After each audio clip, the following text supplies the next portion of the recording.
Episódio 7. A névoa, sangue e jantares silenciosos. A luz acinzentada que filtrava pelas fissuras no teto do 10º andar dava à paisagem uma aparência quase onírica ou fúnebre. Como se a própria Dandy estivesse de luto pelas almas que ousavam descer tão fundo sozinhas. A névoa fina que cobria o chão abafava os sons de passos e grunhidos distantes, e tornava cada sombra um possível inimigo. Caminhei devagar, atento ao som das minhas próprias botas se arrastando na pedra úmida. O ambiente lembrava bastante os andares anteriores, mas a tensão aqui era diferente. O ar parecia mais pesado, como se me desafiasse a inspirar fundo. Não era só a atmosfera, eram as criaturas. Foi em conversas dispersas, entre uma entrega de cristais na guilda e uma observação intencional na taverna, que captei as pistas. Aqui, orcs andavam em pares. Hard Armored apareciam no 11º. E, ocasionalmente, um dragão infante e uma criatura considerada nível 2 podia surgir como se estivesse só de passagem. Eu não sobreviveria lutando da mesma forma que lutei até agora. Não aqui. Minha estratégia mudou. Em vez de provocar confrontos diretos, passei a caçar como um predador paciente. Emboscadas, ataques rápidos, recuos planejados. Atacar pelas costas, cortar tendões, derrubar antes que o rugido atraia a companhia. Se dois monstros me cercarem ao mesmo tempo, a melhor opção talvez não seja lutar, mas sumir. E se não for possível sumir, que morra o mais fraco primeiro. Essa era a minha nova regra. A nova armadura que Velv me entregou encaixava perfeitamente no corpo e amortecia impactos com mais eficiência que a anterior. A espada curta era afiada o suficiente para cortar cartilagem como manteiga, e as facas tinham o equilíbrio ideal para lançamento. Mas tudo isso só prolongaria minha vida e não garantiria a vitória. De agora em diante, cada decisão errada não me custaria apenas tempo ou energia. Custaria carne. Sangue. Ossos. Eu inspirei devagar e me encostei atrás de uma formação rochosa coberta de limo. Ali, parado e atento, como um caçador esperando o erro da presa, eu comecei a caçada nos andares mais traiçoeiros que já enfrentei até agora. O cheiro veio antes do som. Uma mistura de carne suada, couro podre e algo que lembrava sangue coagulado. Me esgueirei entre pedras cobertas por líquen, mantendo os olhos semicerrados. A névoa ajudava a esconder minha aproximação, mas também podia esconder um erro fatal. Foi então que senti, e não com os olhos, mas com algo mais profundo. Meu corpo ficou tenso, e minha respiração desacelerou por instinto. O mundo ao redor pareceu desacelerar com ela. A habilidade ativa estava funcionando. Instinto de sobrevivência. Quando ativa, ela aguça os sentidos ao limite. Audição, visão periférica, sensação tátil, em tudo amplificado. Mas o mais importante era a intuição. Aquela sensação ardente na base da nuca que dizia, e algo está errado. Era como o sentido aranha dos quadrinhos do meu mundo anterior, só que real, e letal. Me posicionei por trás de uma formação rochosa que se abria para uma clareira abafada pela névoa. Ele estava lá. Um orco. Gigante. 3 metros de músculo bruto, pele acinzentada manchada por cicatrizes, os olhos como carvões acesos. A cabeça de porco grotesca se virava de um lado para o outro enquanto ele andava devagar, com um porrete improvisado preso nas costas, em uma tora de árvore reforçada por pedras. As presas salientes rangiam de leve enquanto ele farejava algo. Mas eu já estava no lugar certo. E ele, na pior posição possível. Esperei o momento em que ele virou de costas, e me movi. 2 passos rápidos, o terceiro com o peso do corpo lançado para a frente. A lâmina curta saiu da bainha em silêncio. Saltei. Cortei na base da nuca, mirando a junção entre os músculos do trapézio e a espinha cervical. O aço afundou, mas não matou. O desgraçado era forte demais. Ele urrou e se virou com violência, o braço já levantando o porrete, mas o instinto me puxou para o lado antes que eu sequer pensasse em recuar. Rolei, levantei, e arremessei uma das facas. Acertou o olho esquerdo. O urro virou um guincho animal, e o orco atacou às cegas, batendo o porrete contra o chão e quebrando pedras em 1000 pedaços. Esperei de novo. Observei a respiração, os passos pesados, a dor o deixando vulnerável. Saltei por cima de uma raiz quebrada e cravei a espada no joelho, torcendo a lâmina até ouvir o estalo. Ele caiu de lado. Não dei tempo para gritar de novo. Subi nas costas largas e afundei a lâmina até o cabo, direto na base do crânio. Silêncio. O corpo estremeceu e tombou. A névoa engoliu o sangue como se a dungeon o sugasse para si. Respirei fundo e desliguei a habilidade. O mundo voltou ao normal, e mais lento, mais barulhento, mais fraco. Mas eu estava inteiro. Mais uma vitória limpa. Enfrentar frente a frente já não era o bastante. Agora, cada combate precisava ser calculado. Cirúrgico. Mortal. E esse foi só o primeiro da noite. A trilha de rastros deixada pelo orc me levava mais fundo na névoa. Eu já havia eliminado 7 naquela noite. Estava confiante em demais, talvez. O 10º andar estava ficando pequeno para mim. Eu já conhecia o tempo de respawn de cada criatura, as rotas seguras e até alguns atalhos entre túneis e clareiras cobertas pela névoa. Ativei o instinto de sobrevivência de novo. Minha respiração se estabilizou e o mundo ficou afiado. Mas, dessa vez, algo estava diferente. A sensação não veio de um ponto específico, não era da minha ativa, era da minha passiva do instinto, ele estava me avisando que a morte estava próxima. O pescoço arrepiou. O estômago afundou. Os músculos se prepararam para correr antes mesmo da mente entender o motivo. Um sussurro de asas, como couro seco arranhando pedra, veio da esquerda. Outro da direita. Mais um acima. Desativei o modo de caça imediatamente. Agora, eu era a presa. Girei no lugar e saquei as duas facas. A lâmina curta ficou nas costas. Movimentos pequenos, respiração contida. Os vultos começaram a surgir na borda da névoa e imps. Criaturas menores que um goblin, com pele escura como breu e olhos vivos como brasas. Dentes finos e pontiagudos, asas de morcego batendo de forma quase silenciosa. 1, 2, 7, 10, 12. Me cercaram. Planejaram. Estavam me caçando. Avançaram juntos. Mas agora, eu era outro homem.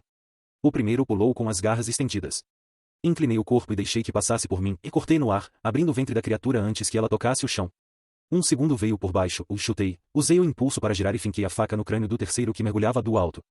Não havia tempo para pensar. Só agir. Rolei para longe de 2 ataques combinados, e os corpos dos próprios aliados mortos serviram de obstáculo. Um se enroscou no cadáver do anterior. O crânio explodiu quando minha bota esmagou sua cabeça contra a pedra. Outro se jogou nas minhas costas. A ponta da espada curta atravessou sua garganta antes que o grito saísse. 6 mortos. Restavam 6. Eles hesitaram. Um erro. Saltei na direção do mais próximo e usei seu corpo como escudo contra as garras do parceiro atrás dele. A lâmina seguiu adiante e riscou 2 pescoços na mesma linha. Sangue preto espirrou contra meu rosto, quente e espesso. 4. Tentei virar, mas escorreguei num dos cadáveres. Um dos imps aproveitou e mordeu meu antebraço e os dentes afundaram. Eu gritei e finquei a faca no topo de sua cabeça, 2, 3 vezes, até ele soltar. 3. Os olhos estavam vermelhos de ódio. O braço latejava, mas eu não podia parar. Girei a faca no outro punho e corri para cima deles. Cortei em cruz, rasguei asas, arrebentei costelas. Usei até os punhos quando as lâminas travaram entre ossos. No fim, fiquei em pé no centro de uma clareira coberta de sangue e pedaços de carne demoníaca. A névoa girava ao redor como se a Dandia respirasse comigo. Eram pequenos. Frágeis. Mas não eram idiotas. Respirei com força. Estava sujo, sangrando do braço e com a lateral das costelas dolorida. Mas ainda estava vivo. E com mais 12 motivos para ficar ainda mais forte. Depois da emboscada dos imps, voltei ao plano original. Cacei mais alguns orcs antes de encerrar o turno e já havia começado a entender todos os padrões de ataque da criatura.